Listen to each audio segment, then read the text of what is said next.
Au nom d'Allah, le tout miséricordieux, le très miséricordieux. Par l'étoile à son déclin.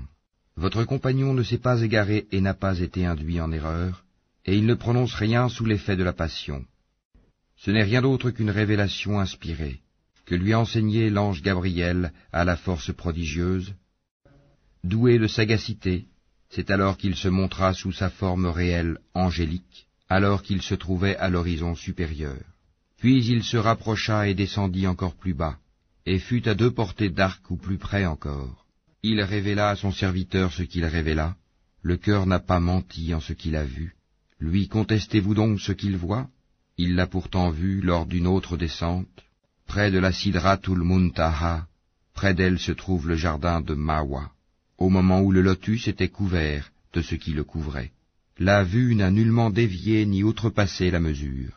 Il a bien vu certaines des grandes merveilles de son Seigneur, que vous ensemble des divinités, Lat et Uzza, ainsi que Manat, cette 3e autre. Sera-ce à vous le garçon et à lui la fille? Que voilà donc un partage injuste. Ce ne sont que des noms que vous avez inventés, vous et vos ancêtres.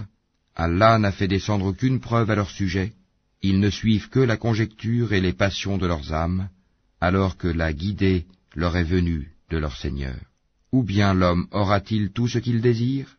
À Allah appartiennent la vie future et la vie d'ici-bas. Et que d'anges dans les cieux dont l'intercession ne sert à rien, sinon qu'après qu'Allah leur a permis, en faveur de qui il veut et qu'il agrée. Ceux qui ne croient pas en l'au-delà donnent aux anges des noms de femmes. Alors qu'ils n'en ont aucune science, ils ne suivent que la conjecture, alors que la conjecture ne sert à rien contre la vérité. Écarte-toi donc de celui qui tourne le dos à notre rappel, et qui ne désire que la vie présente. Voilà toute la portée de leur savoir. Certes, ton Seigneur connaît parfaitement celui qui s'égare de son chemin, et il connaît parfaitement qui est bien guidé.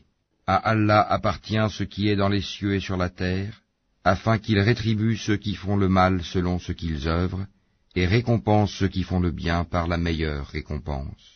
Ceux qui évitent les plus grands péchés ainsi que les turpitudes, et qui ne commettent que des fautes légères.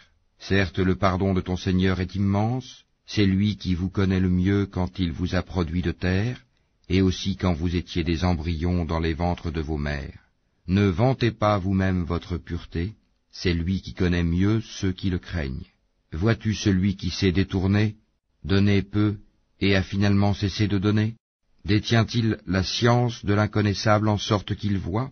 Ne lui a-t-on pas annoncé ce qu'il y avait dans les feuilles de Moïse, et celle d'Abraham qui a tenu parfaitement sa promesse de transmettre, qu'aucune âme ne portera le fardeau, le péché d'autrui, et qu'en vérité l'homme n'obtient que le fruit de ses efforts, et que son effort en vérité lui sera présenté le jour du jugement.